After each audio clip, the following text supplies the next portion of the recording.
Hello students, welcome to my channel. आज हम आगे देखने जा रहे हैं वीडियो में ज्योमेट्रिक प्रोग्रेशन। तो देखेंगे इसका पहले कि जनरल सीक्वेंस क्या होता है। तो इसमें जनरल सीक्वेंस देखेंगे कि होता A R square, A R cube, A R to the power n-1 तक।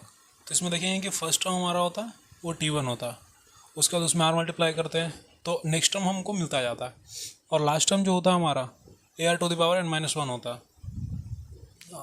अब देखिए, फर्स्ट टर्म हमारा ए हो गया, कॉमन रेशियो आर हो गया, आर मल्टीप्लाई किया हमने, आगे हमें मिलता गया नेक्स्ट टर्म, और लास्ट टर्म में क्या, यहाँ पर गौर करिएगा कि हमारा जो nth टर्म है उसमें आर की पावर n-1 है।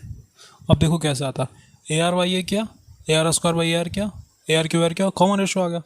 टी एन हमारा क्या, A R to the power n-1, वो हमारा nth टर्म होता है। जो हमारा टी एन होता है वो हमारा nth टर्म होता है। ये हमने निकाल लिया। कैसे निकाला हमने, अब यहाँ से इसको आप वेरीफाई कर लो, क्रॉस वेरीफाई देख लो। वेरीफाई हमने कर लिया। हमारे फिफ्थ टर्म में आर की पावर 4 है, इस तरह से हम लोग nth टर्म में आर की पावर n-1 होगा, यही हमने लिखा है nth टर्म में। अब हमारा अगला जो मेन पर्पस होता है उसका सम निकालना है कि जीपी का सम कैसे निकालेंगे। तो सम निकालने क्या करेंगे, एसन लिख लेंगे और जितने भी टर्म है उसको ऐड कर देंगे। तो एसन हम लिख लिया A plus A R square plus A R to the power n-1, ये हमने लिख दिया। तो यहाँ से हमारा क्या आ गया, एस एन आ गया। अब इसको आर से मल्टीप्लाई करके और राइट साइड एक शिफ्ट करके हम दोबारा से एस एन को लिखेंगे। तो आर से मल्टीप्लाई किया, जो फर्स्ट पोजीशन में था उसको सेकंड पोजीशन पर लिखा, सेकंड में था उसको थर्ड पे लिखा। इस तरह से हमने क्या किया, एक राइट साइड शिफ्ट करके आर इंटू एस एन लिख लिया। तो R to the power n-1 है, तो उसको अगर आर से मल्टीप्लाई करेंगे तो R to the power n हो जाएगा, यानी कि लास्ट हमारा A into R to the power n होगा। अब क्या करेंगे, दोनों को सब्ट्रैक्ट करेंगे। तो सब्ट्रैक्ट किया तो लेफ्ट साइड में एस एन कॉमन आ गया, 1 माइनस आर, कोई टेंशन नहीं, लेफ्ट साइड तो आसानी से हो गया। राइट साइड में देखिए, अब राइट साइड में देखते हैं कि ए है और माइनस हो गया, तो ए आर कैंसिल हो गया, ए आर स्क्वायर कैंसिल हो गया, और देखिए तो इस तरह से n-1 तक की टर्म कैंसिल हो जाएगी। बचेगी क्या हमारे पास, ए और ए आर की पावर n। तो ए हमने एज इट इज लिख दिया, माइनस ए आर की पावर n लिख दिया। अब क्या बचा हमारे पास, S N equal to A common ले लिया तो 1 माइनस आर की power n divided by 1 minus R, और लेफ्ट साइड से आ गया। तो ये हमारा एस एन का एक फॉर्मूला आ गया। माइनस से मल्टीप्लाई कर देंगे ऊपर नीचे तो आर की पावर n आ जाएगा पहले, 1 बाद में हो जाएगा। ऊपर नीचे दोनों तरफ से माइनस कॉमन ले लो या तो माइनस से मल्टीप्लाई कर दो। तो एस एन का हमारा एक इंपॉर्टेंट फार्मूला हमारे पास आ गया, S N equal to A into R की power n-1 divided by r-1। ये हमारा फार्मूला हो गया एस एन का। ये बहुत ही इंपॉर्टेंट फार्मूला है सम का, इसको आप याद रखिएगा। और यहाँ पर देखिए कि आर हम लिखे 1 के इक्वल नहीं हो सकता। क्यों नहीं हो सकता, क्योंकि डिनोमिनेटर 0 के इक्वल नहीं होगा। डिनोमिनेटर 0 के इक्वल नहीं होगा, r1 0 के इक्वल नहीं होगा, मतलब आर 1 के इक्वल नहीं होगा। तो इसमें ध्यान देना है कि आर 1 के इक्वल नहीं होता। अब नेक्स्ट देखेंगे इनफाइनाइट जीपी। इनफाइनाइट जीपी का जो इम्पोर्टेंट कंडीशन है इनफाइनाइट जीपी का, मॉड आर लेस देन 1, मतलब r-1 से 1 के बीच में ही होगा।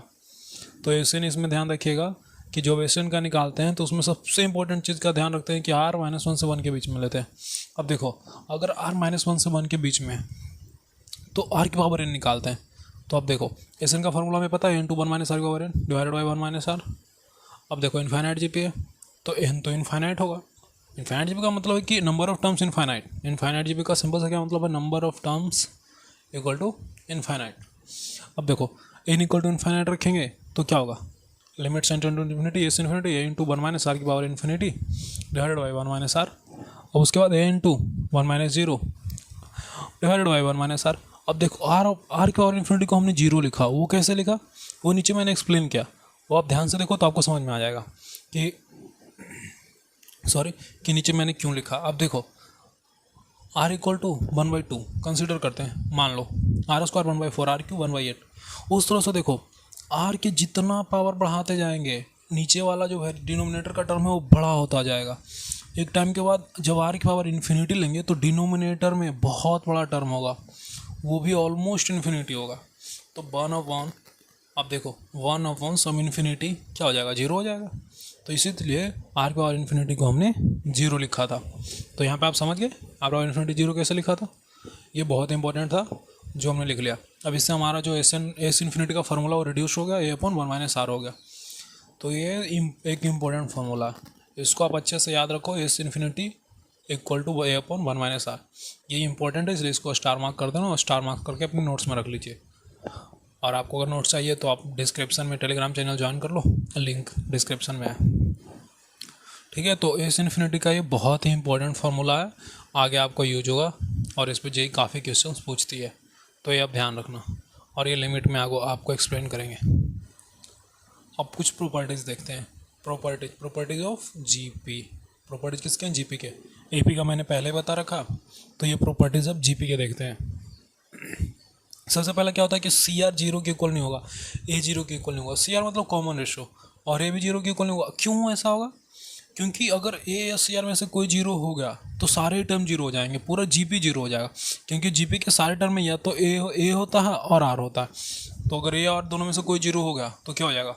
पूरी की पूरी जीपी जीरो हो जाएगी। जीपी का टर्म कैसे लिखते हैं? ए लिखते हैं, ए आर लिखते हैं। तो अगर दोनों में से कोई एक जीरो हो गया तो पूरी की पूरी जीपी जीरो हो जाएगी। अब देखो, ए लिखते हैं, ए आर लिखते हैं, ए आर स्क्वायर लिखते हैं। अगर कोई जीरो हो गया ए आर में से तो पूरी की पूरी सीरीज जीरो हो जाएगी। तो इसीलिए ए जीरो नहीं हो सकता है, आर जीरो नहीं हो सकता है। ठीक है, ये पहली प्रॉपर्टी थी। दूसरी इंपॉर्टेंट प्रॉपर्टी क्या होती है कि ए बी सी जब जीपी में हो, if A B C are in GP then B square equal to A C. B square equal to A C बहुत इंपॉर्टेंट है, बहुत इंपॉर्टेंट। आप इसको अच्छे से याद रखो, ये बहुत ही इंपॉर्टेंट है। A B C are in G P then B square equal to A C. और इसको लिखेंगे कैसे? B by A C by B, ये तो पता ही है, ये मैंने पहले ही बता रखा। फिर क्रॉस मल्टीप्लाई कर दो तो B square equal to A C, यही हमारा आ गया, B square equal to A C. अब अब देखो B square equal to A C आ गया। अब नेक्स्ट हम देखते हैं कि if A B C are in G P then, again this is very important property, if A B C are in G P then log A log B log C are in A P. ये बहुत ही important property है, बहुत important property, क्योंकि A P G P में relation इससे मिल रहा है। अब इसको वेरीफाई कैसे करेंगे? देखो ऊपर मैंने क्या बताया, B square equal to A C. तो A B C are in G P मतलब कि क्या होगा? B square equal to A C. If A B C are in G P B square equal to A C, तो B square equal to A C. अब क्या करेंगे? दोनों तरफ लॉग ले लेंगे, तो लॉग लेंगे तो log B square equal to log A C. और अगर लॉग ए सी हुआ तो हमारे पास क्या है? लॉग का प्रॉपर्टी जानते हैं, जो पावर में होता है वो आगे आ जाता है। तो टू लॉग भी हो जाएगा इक्वल टू लॉग ए सी, क्या हो जाएगा? लॉग ए प्लस लॉग सी हो जाएगा। लॉग ए प्लस लॉग सी हो गया। तो यही तो होता है हमारे लिए। ये मैंने ए पी में प्रॉपर्टी बताई थी कि if three terms in A P then two B equal to A plus C, वही तो है। नहीं तो देखो आप इसको कैपिटल ए की तरह देखो, लॉग ए को कैपिटल ए सोचो, लॉग सी को कैपिटल सी सोचो, और लॉग बी को कैपिटल बी सोचो। लॉग ए क्या? Capital A. लॉग से क्या? कैपिटल सी है। लॉग बी क्या? कैपिटल बी है। तो हमारे पास क्या आएगा? Two B equal to capital A plus capital C. यही तो होता है ए पी का कंडीशन। तो यहाँ से हमने क्या सीखा कि A B C are in G P then log जो उसका होता है वो ए पी में होता है।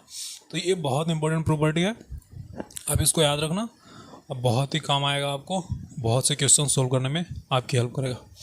नेक्स्ट आता है हमारा product of term equidistant from beginning and last are equal. मैंने एपी में भी बताया था कि वहाँ पे सम इक्वल होता था, यहाँ पे प्रोडक्ट इक्वल होगा, क्योंकि ये जीपी है। जीपी में प्रोडक्ट, एपी में सम, ये बात याद रखना। तो ये प्रोडक्ट वाली सीरीज है। तो T1 Tn, T2 Tn minus one, T3 Tn minus two, उस तरह से T4 Tn माइनस थ्री, आगे भी होगा A1 An AR स्क्वायर। ये मैंने बताया था A1 AR AR स्क्वायर, ये जीपी की सीरीज हो गई। अब इसमें से फर्स्ट टर्म ए है, last term ARn minus one है, दोनों को मल्टीप्लाई कर दो। फिर देखो सेकेंड टर्म क्या है? AR है, AR का और n माइनस टू, मल्टीप्लाई करो, सब सेम आएगा। सेम कितना आएगा? ए स्क्वायर आएगा, आर की पावर n माइनस वन आएगा। इसका प्रोडक्ट तो सेम ही होगा ना, आर के power one R minus one N minus two जोड़ दो तो कितना आ जाएगा? ए स्क्वायर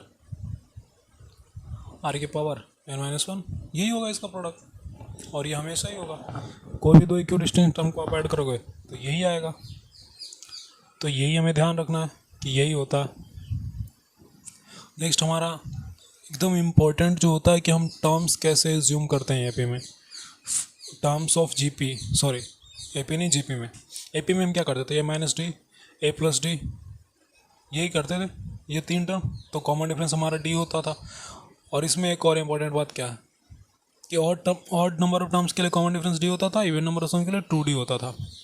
तो इसमें ऑड नंबर ऑफ टर्म्स है a plus D, A minus D, sum इसमें a हो जाता था। इसमें क्या प्रोडक्ट a हो जाएगा, सिर्फ ये r कैंसिल हो जाएगा, कॉमन रेशियो r। 3 टर्म्स के लिए कॉमन रेशियो r, 4 टर्म्स के लिए, अब यहाँ पे देखो ध्यान से, 3 टर्म्स के लिए क्या हो गया, कॉमन रेशियो r हो गया। ऑड नंबर ऑफ टर्म्स है, 5 टर्म्स के लिए भी कॉमन रेशियो r होगा, इवन नंबर ऑफ टर्म्स के लिए r स्क्वायर होगा। तो 4 नंबर ऑफ टर्म्स मतलब क्या हो गया, इवन नंबर ऑफ टर्म्स मतलब कॉमन रेशियो r स्क्वायर। तो कॉमन रेशियो r स्क्वायर होगा 4 टर्म्स अगर रहेंगे तो वही ये देख रहे हैं कि 4 टर्म्स है तो कॉमन रेशियो r, 5 टर्म्स है तो अगेन ऑड है तो कॉमन रेशियो r, 7 टर्म्स रहेगा तो कॉमन रेशियो r। तो उस तरह से हमारा जितना भी ऑड टर्म्स रहेगा तो कॉमन रेशियो r। ये हमें ध्यान रखना, ये बहुत इंपॉर्टेंट प्रॉपर्टी है और ये ऐसे ही हम देखते हैं, ठीक है। ऐसे आपको अगर ये प्रॉपर्टी अच्छी लगी हो, वीडियो अच्छा लगा हो, तो अपने दोस्तों को शेयर कीजिए, हमारे वीडियो को लाइक करिए और चैनल प्लीज़ सब्सक्राइब करिए। आप अगर चैनल को सब्सक्राइब करेगा तो हमें मोटिवेशन रहता है अगले वीडियो के लिए, और हम काफ़ी मेहनत करते हैं। तो कृपया करके आप इस चैनल को लाइक शेयर सब्सक्राइब करिए और जितना ज़्यादा हो सके अपने दोस्तों तक पहुँचाइए। आगे हम आपके लिए और भी अच्छे वीडियो, अच्छे क्वेश्चंस लेके आ रहे हैं। आई की सीरीज में आपको देखने को मिलेंगे बहुत अच्छे वीडियो, बहुत अच्छे क्वेश्चन। तब तक के लिए मिलते हैं अगले लेक्चर में। अभी इतना ही, बाय।